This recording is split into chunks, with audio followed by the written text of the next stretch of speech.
We all love the saying, "The fiercest beast would never harm its young."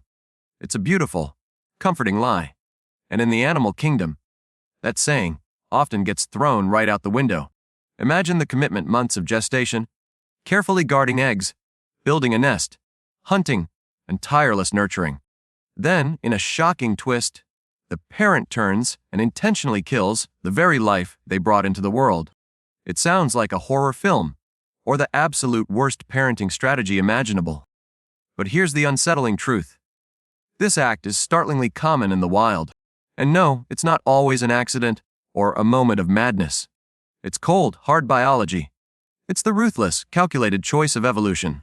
A dark, primal logic that says, sacrifice one or doom them all. The natural world has no patience for sentimentality. It only respects one thing: efficiency.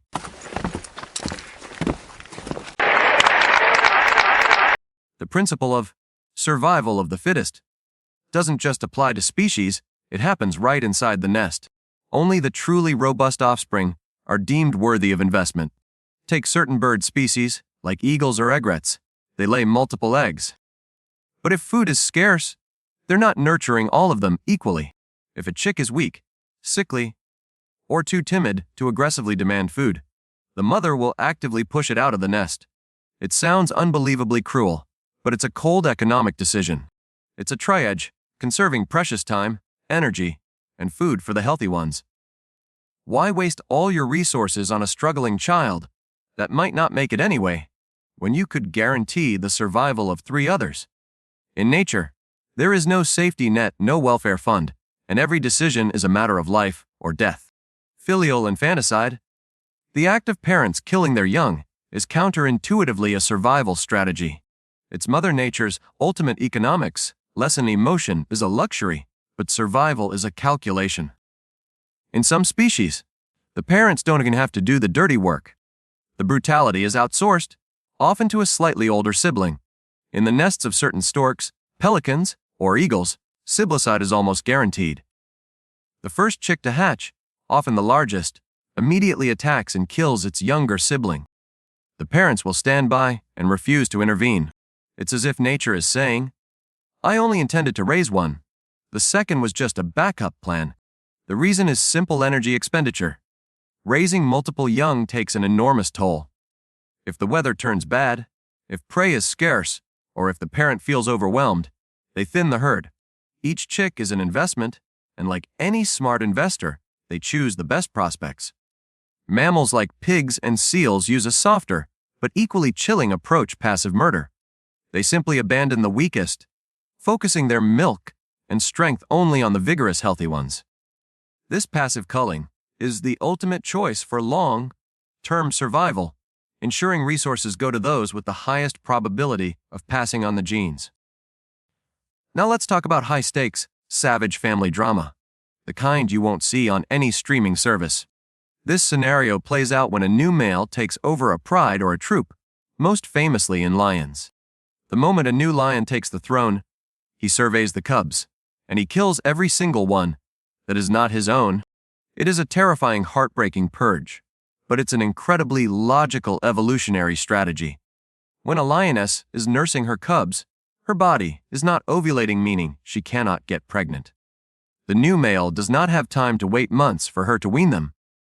He needs to pass on his genes now. By killing the cubs, the mother enters her reproductive cycle within weeks. The new king can immediately begin restocking the pride with his own genetic legacy. Think of him as a ruthless new CEO. His primary goal is to leave his genetic mark before another male inevitably overthrows him. It's a violent, brutal reset button for the population. This constant threat forces mothers in the wild to activate extreme defense mechanisms. It's a genetic arms race between the old bloodline and the new. Some mothers will fake going into heat, a misleading signal, to distract the new male. Others carry their young, keeping them hidden and safe, guarding them like precious gold. Some lionesses or primate mothers will fight the attacking male to the death to protect their offspring. But sometimes the game is more subtle. There are males who pretend to be Father of the Year, grooming and playing with the cubs to win over the mother. but they are simply waiting for a moment of vulnerability to betray their trust. This is the true cost of evolution, where personal sentiment is meaningless compared to a genetic wager on the future. Sometimes, a parent's decision to kill their young isn't about genetics. It's about survival in the face of impossible stress. Take the common rabbit mother. If she feels her burrow is not safe, she may consume her own litter. It's not malice, it's the incompatibility of three core tasks: producing milk, being hyper, vigilant, and surviving. She must choose one and sacrifice the others. Similarly, laboratory rats, when severely stressed, will reduce their litter size. They kill some of their pups to relieve the burden, allowing the mother to survive a few extra days. This is not desperation, it is a calculated strategy. Nature dictates that a mother surviving to breed again is a better bet than sacrificing all on an existing litter with a slim chance of making it. Even highly intelligent animals, like bears and primates, have been documented abandoning or killing young under conditions of extreme duress. A sudden change in weather, the presence of a new predator, or the destruction of a shelter. Because nature doesn't give out medals for parental effort. It only scores you on one thing: whether you are still alive. In a twist that makes the previous acts look almost merciful, some animals eat their young, not just for stress reduction, but for pure nutritional gain. Yes, sometimes a mother frog will look at her newly laid clutch of eggs and decide, now is not a convenient time to raise you. I'll eat you back. For certain amphibians, if the weather is too poor, the mother will consume her own eggs to regain vital protein and energy reserves. If the conditions are harsh, the chemistry in their brain changes, essentially flipping off the mothering switch. Some species of fish, like the goby, will consume a portion of their own eggs, not out of total starvation, but to increase the survival odds of the remaining eggs. Fewer mouths to feed means a higher chance of survival for the stronger ones, and the parents get a much-needed protein boost to keep their energy up. It's a chillingly efficient win-win. Some scientists believe this is a brilliant long-term strategy, allowing the parent to recover energy for the next breeding season. Not every tragedy in the wild is a cold-blooded strategy. Sometimes it is simply an accident. In overcrowded bird nests, a large mother may accidentally crush her small hatchlings. A slight shift or repositioning is all it takes for tragedy to strike. With certain rodents, if a pup is touched by a human, it loses the specific scent of the colony. The mother will no longer recognize her own child and often reject, or even kill it. In chaotic territorial disputes, an innocent youngster might become collateral damage, mistakenly attacked in the confusion. And in captivity, this issue is far worse. Animals in zoos or research labs often kill their young at a higher rate due to stress, confinement, or a lack of proper environmental cues. It is the cruel result of placing a wild animal in a human-designed luxury prison. The boundary between flawless instinct and fatal error is razor thin.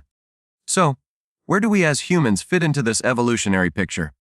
Human societies have throughout history also recorded acts of infanticide, abandonment, or gender selection in ancient cultures.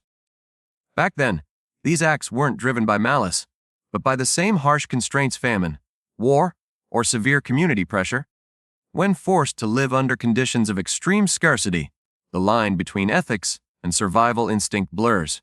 Today, we have laws, morality, hospitals, shelters, and communities ready to step in. But what truly separates us from the mother rabbit or the new lion? It is our ability to think beyond instinct. It is compassion. It is the moment we pause during a crisis and ask, is there another way? Instead of eliminating the weak, we protect them. Instead of discarding, we nurture. We are not separate from nature. We are a part of it, a species shaped by the same brutal forces. Yet, we are also the species that writes poetry, composes music, rescues stray animals, and embraces a child who is not our own blood. Evolution doesn't encourage the killing of young, but if it helps pass on the genes, the behavior is preserved. Natural selection has no morality, it has no kindness, and it has no emotion. It cares about one thing: effectiveness. It doesn't care if a parent feels guilt or sadness. so long as the gene gets passed to the next generation. The horrifying act of filial infanticide is therefore brutally logical in evolutionary terms. It is not a default setting, but a fail-safe strategy activated by stress, scarcity, or danger. And perhaps, the precise moment we choose love and selflessness over the easy, brutal path of instinct is when we truly become human. It's a constant, conscious fight against the cold logic of nature. And it's a fight worth winning